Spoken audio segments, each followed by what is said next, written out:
Je m'appelle Johan, j'ai 27 ans et depuis l'année dernière, avec mon copain Peter, nous réalisons notre rêve, faire un tour du monde. Le voyage s'est admirablement déroulé et nous avons entamé la dernière étape avec la découverte de l'Australie. Ça fait 4 ans que nous sommes tombés amoureux, Peter et moi.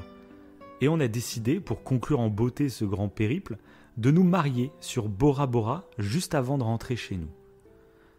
Pour financer tout cela, voilà quelques mois que nous travaillons à Sydney.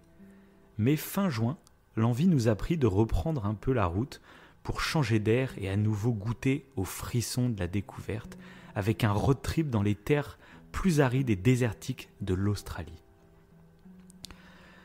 Comme beaucoup de jeunes touristes pas bien riches, nous voyageons dans un vieux van. Ce n'est pas le grand luxe, mais on y a vécu les meilleurs moments de nos vies. Notre road trip démarre en longeant la côte en partant de Sydney vers le sud du pays. On découvre Canberra, la capitale, mais aussi Melbourne et Adélaïde en Australie méridionale. Puis, nous remontons vers le nord en direction d'Alice Springs. Là-bas, nous nous accordons quelques jours de repos. La route menant à Alice Springs est un immense désert rouge et la chaleur nous a énormément fatigués. Nous sommes le vendredi 14 juillet.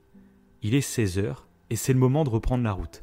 Ce matin, on a assisté aux courses de la Camel Cup, une compétition de course de chameaux très connue dans le coin. Puis, on a dévoré des burgers au poulet pané dans la chaîne de fast-food Red Rooster, une sorte de KFC local.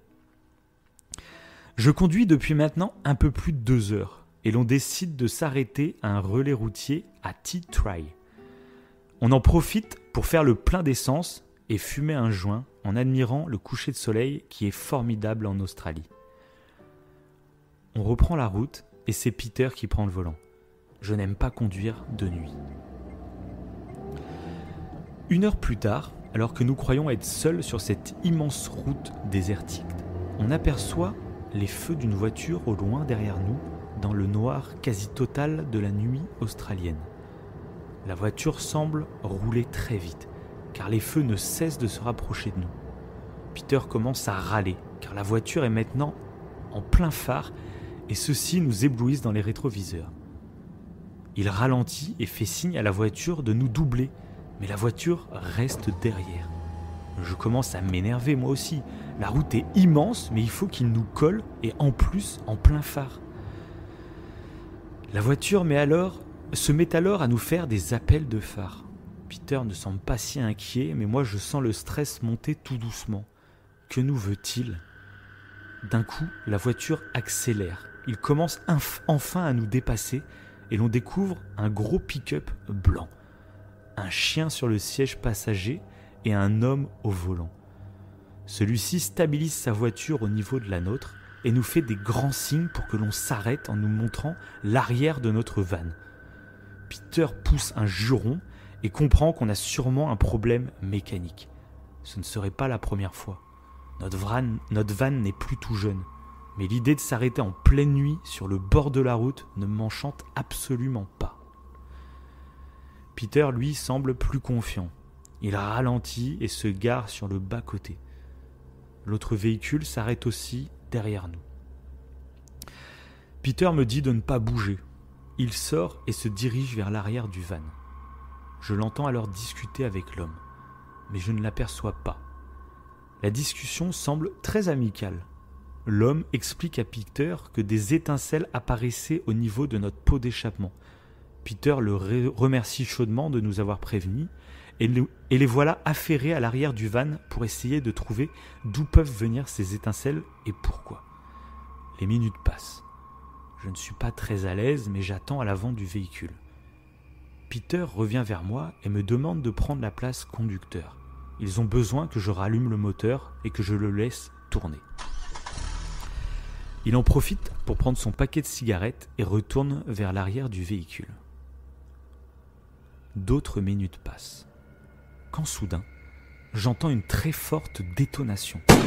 Le bruit m'a fait sursauter et j'ai d'abord pensé à un crépitement du moteur. Mais la soirée va basculer à partir de ce moment-là. J'essaye de regarder dans le rétroviseur à ma gauche si j'aperçois Peter, mais je ne vois personne. J'entends alors un bruit sur ma droite et me rends compte immédiatement qu'une silhouette se trouve juste derrière la vitre du côté passager. Ce n'est pas Peter, c'est l'homme. Et je découvre avec horreur qu'il est armé. Il pointe sur ma tête un gros revolver argenté. Je suis totalement sous le choc. L'homme ouvre la portière et s'introduit dans notre van. Il m'oblige à me baisser en avant pour m'attacher les mains avec des serre-câbles en plastique noir. Je crie alors de toutes mes forces. J'hurle le nom de Peter pour qu'il vienne me secourir, mais il ne répond pas. Je commence à comprendre avec effroi que la détonation ne venait pas du moteur, mais du revolver argenté. Et je n'ose imaginer ce qui est arrivé à Peter. Je suis à présent seul avec cet homme qui est en train de me kidnapper pour faire je ne sais quelles horreurs. Il me fait descendre de force et m'ordonne de m'allonger sur la route. Je m'exécute en pleurant, le suppliant de me laisser en vie. Il sort du ruban adhésif et me le colle sur la bouche pour me faire taire. Il saisit ensuite mes jambes et essaye de me ligoter. Mais la peur a laissé place à la haine et je me débats de toutes mes forces. Il va alors me donner un coup très violent sur le côté de la tête. La douleur est foudroyante. Je suis complètement désorienté. Il me force alors à rentrer à l'arrière de son pick-up. Me pensant sans doute inconsciente, il me laisse seule quelques secondes et se dirige vers l'arrière de notre van, sûrement pour récupérer le corps de Peter. Je reprends un peu mes esprits et je réalise que je vais sans doute mourir ce soir, que cet homme va peut-être même me violer, me torturer. C'est un malade. Mon cerveau se brouille totalement. Je ne pense qu'à une chose, m'enfuir. Peu importe s'il me tire dessus, tant pis. Je sors alors de la voiture et je cours aussi vite que possible en dehors de la route. J'avance dans le noir complet. Je ne fais que tomber au sol. J'ai les mains toujours attachées dans le dos et le sol est très accidenté. Mais je me relève et je continue de courir. Me voilà maintenant à une 60aine de mètres des deux voitures. Je tombe une énième fois, mais cette fois-ci un buisson amortit ma chute. Et je décide alors de ne plus bouger. Je ne sais pas si l'homme m'a vu m'enfuir. Je ne vois rien et je n'ose plus bouger. Je reste immobile malgré les sanglots qui ne cessent de me secouer. J'essaye alors de ne plus respirer, pour ne plus faire de bruit et pour entendre ce qu'il se passe autour de moi. J'entends des bruits de pas à une 30aine de mètres. J'aperçois une lampe torche qui semble fouiller le secteur. J'entends aussi son chien. Je suis foutu. Je les entends tourner autour de moi. Ils se rapprochent. Ils ne sont plus qu'à quelques mètres. Je suis totalement immobile, caché dans le buisson qui m'a servi d'amortisseur. Je les entends tourner. La lumière de la lampe m'éclaire par moments le visage, mais par miracle, l'homme ne semble pas me distinguer dans le feuillage. Les pas finissent par s'éloigner peu à peu. Je me retrouve à nouveau dans le noir complet. J'entends un bruit de moteur au loin, mais je n'ose pas bouger. Peut-être est-il parti, mais peut-être attend-il un peu plus loin que je revienne toute seule sur la route. Les minutes passent, puis les heures. Voilà maintenant 4 heures que je suis immobile et silencieuse dans ce buisson. Je me décide alors d'en sortir. Je me rapproche de la route, tout est calme. Je n'aperçois ni le pick-up de l'homme, ni Peter, ni notre van. Tout a disparu. Je marche le long de la route et j'aperçois au bout de 5 minutes, au loin, des phares. C'est peut-être lui qui revient. Tant pis, je suis à bout de force, au bord du malaise. Je décide alors de me mettre au milieu de la route. C'est presque suicidaire, je sais. Les voitures arrivent très vite sur cette route, mais j'ai toujours les mains attachées dans le dos, donc je n'ai pas d'autre choix pour que le chauffeur m'aperçoive et s'arrête. Et ce choix est payant. J'entends le véhicule freiner et se mettre sur le bas-côté. C'est un gros camion.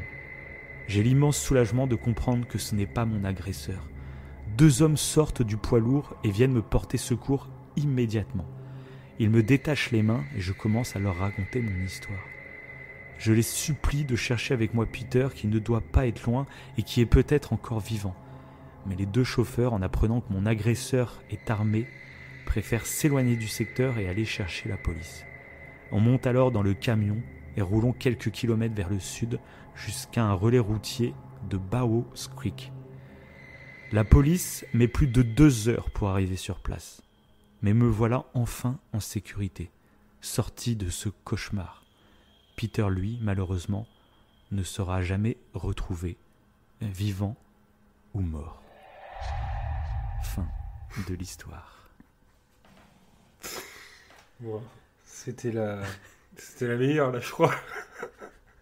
Enfin, pour moi, en tout cas, j'ai surkiffé. Ah ouais? Ouais. Donc cette histoire, donc, qui est comme un trait d'horreur, il y a une petite révélation, un peu comme toi, un peu à la Nolan. Ouais. C'est que cette histoire, je ne l'ai pas inventée. Cette histoire qui semble tirée d'un film ou d'une creepypasta est un fait divers qui s'est totalement produit en 2001. Je vous ai raconté l'histoire de Joan Lees et de Peter Falconio. 2 jeunes... c'est l'histoire que je vous ai racontée. J'ai fait exprès de la réécrire et de la conter à la première personne comme si c'était un témoignage ou un trait d'horreur. C'était génial. Mais tous les événements que je vous ai racontés dans le détail le plus précis, tout est arrivé. Donc bien sûr, comme c'est une vraie histoire, j'ai préféré la conclure à la manière d'un trait d'horreur, tu vois. Mais il s'est passé des choses derrière que je m'en vais vous raconter, bien entendu. Je vais pas vous laisser comme ça. Et ça inspirait pas le film Wolf Creek, ça? Exactement, voilà. C'est ça? Exactement. C'est un film australien, Wolf Creek, qui est sorti en 2005 et qui est totalement inspiré de cette affaire. Et en plus en 2005, donc je te dirai ce qui s'est passé en 2005. Ne me fais pas aller. Okay. J'allais le préciser que qu'il y avait un film qui était sorti là-dessus. Ok. Mais à la fin de ma petite présentation, parce que du coup, oui. Donc c'est vraiment tout ce que je viens de raconter, c'est vraiment ce qui leur est arrivé en juillet 2001. Donc ce qui s'est passé par la suite, c'est que quelques heures plus tard, une fois que les policiers donc sont arrivés sur place, ils ont attendu le lever du soleil pour retourner au lieu de l'attaque. Ils ont commencé à chercher Peter, ils ont commencé à chercher le van et n'importe quel autre indice qui pourrait aiguiller leur enquête. Ils découvrent tout d'abord une mare de sang recouverte de terre au bord de la route. Puis le van, mais à environ 80 mètres en dehors de la route, caché sous des branchages. Peter, lui, est réellement introuvable. Quelque chose va cependant surprendre les enquêteurs. Sur le lieu supposé de l'attaque, ils ne vont découvrir les empreintes de pas que de Joan, mais pas celles de Peter, ni celles de l'agresseur, ni d'un autre véhicule. Assez étonnant, en sachant qu'en dehors de la route, c'est vraiment de la terre. C'est très sablonneux, j'ai envie de dire. Tu vois, c'est vraiment de la terre, les empreintes se marquent très vite. Donc, ils vont trouver vraiment ça bizarre. Et finalement, comme simple indice, ils vont juste retrouver une toute petite trace de sang sur le t-shirt de Joan. Voilà, c'est tout. Donc trace de sang qu'ils vont analyser bien sûr pour essayer de retirer de l'ADN. Et donc c'est une trace de sang qui n'appartient pas à Joan, qui n'appartient ni à Peter, mais qui appartient à un homme inconnu de tous les fichiers de la police australienne. Bref. Les policiers vont même engager des pisteurs aborigènes locaux qui vivent dans le coin. Okay. Parce qu'ils ont une connaissance parfaite du terrain et puis ils ont une faculté pour la chasse qui peut être très utile dans la recherche d'autres traces, quoi, finalement. Mais eux aussi ne vont trouver aucune autre trace que celle de Joan. Il y a que ces traces à elle. Il n'y a même pas les traces de Peter ni de l'agresseur. Donc c'est quand même assez curieux. Ok. Les médias vont alors commencer à s'intéresser à l'affaire grâce à son côté très sensationnel et vont se mettre à fouiller dans le passé des 2 victimes. On va par exemple découvrir que les 2 amoureux ne filaient pas le si grand amour que ce qu'ils laissaient paraître. En effet, l'enquête montrera que Joan avait une relation avec un autre homme depuis plusieurs mois à Sydney. Il n'en fallait pas plus pour semer le doute sur la véracité du récit de Johann Lees. Son comportement fut alors scruté. Ses quelques apparitions publiques face à la presse sont disséquées et beaucoup s'étonnent de son comportement très froid. Elle ne donne pas l'impression d'avoir vécu un tel cauchemar et d'avoir perdu l'homme de sa vie. On commence alors à se demander si elle n'a pas pu inventer toute cette histoire pour cacher les véritables raisons de la disparition de Peter. Aurait-elle un lien beaucoup plus sombre avec sa disparition ? On découvrira en plus par la suite qu'avant leur voyage autour du monde, ils avaient fait des recherches et souscrit à une assurance vie. Johann n'aurait-elle pas éliminé son futur mari pour se jeter dans les bras de son amant et récupérer l'argent de l'assurance vie ? Mystère. Donc c'est une affaire qui n'a pas connu de réponse pendant plus d'1 an. Donc je te laisse imaginer les médias. On en a parlé quand on a fait l'épisode sur l'affaire du petit Grégory, où on arrive toujours à tourner. Quand on a envie de raconter une histoire, on arrive toujours à trouver des éléments et surtout cet argument du comportement de la femme. Je trouve que ça fait partie des arguments qui personne ne se retrouve dans ce genre de situation et tout le monde réagit de façon différente.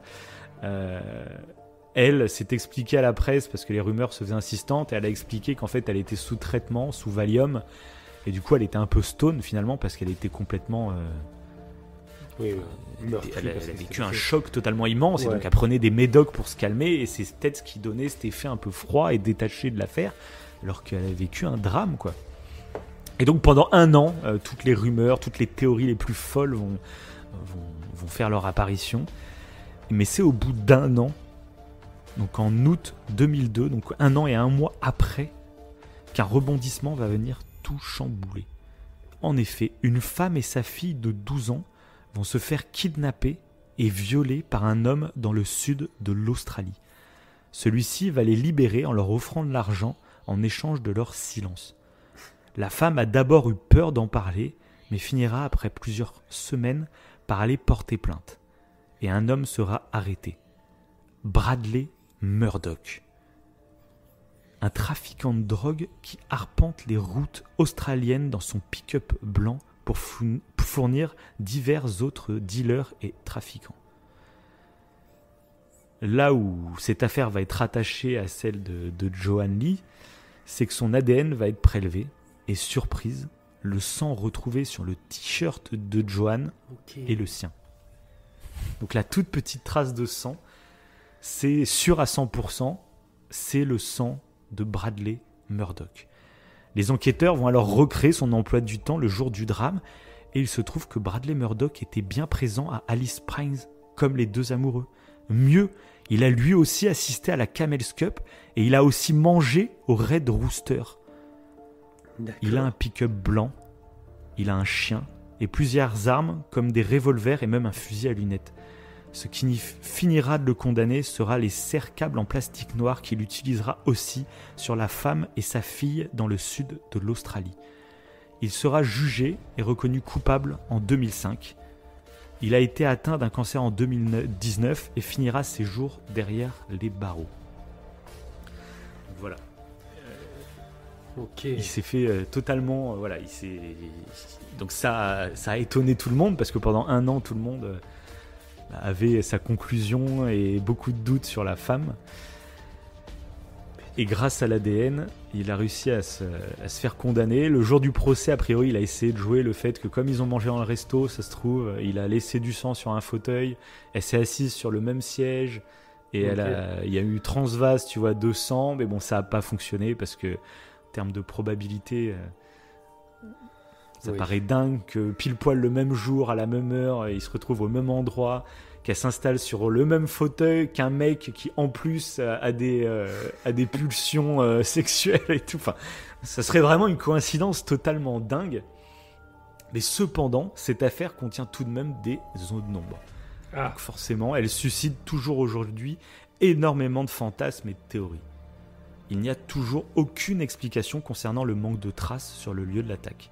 Certains témoignages iront contre celui de Johann concernant le déroulé de leur journée. Des commerçants, par exemple, les ont vus à des endroits que Johann réfute avoir fréquentés.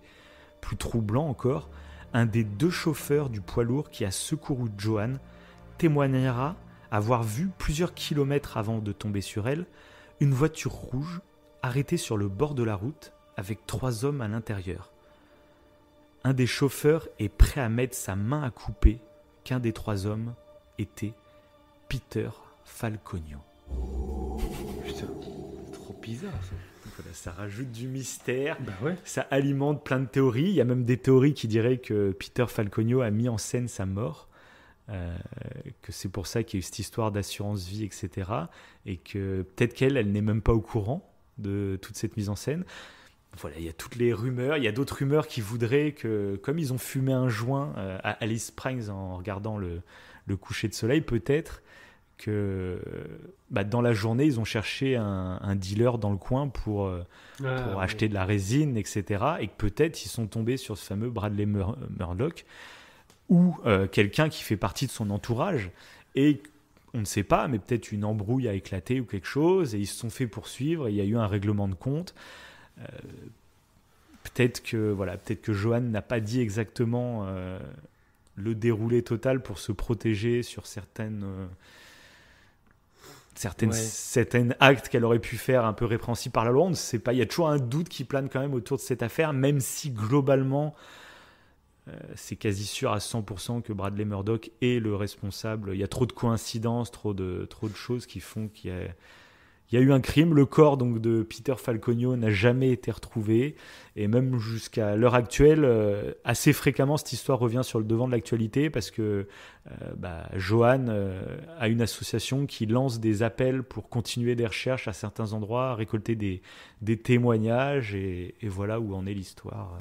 Okay. Aujourd'hui, d'ailleurs, Bradley Murdoch a aussi un peu son groupe de fans, des gens qui crient donc au complot et qui pensent qu'il est totalement innocent et qu'on se trompe de personne. Donc voilà, c'est une histoire qui est encore pleine de miroirs,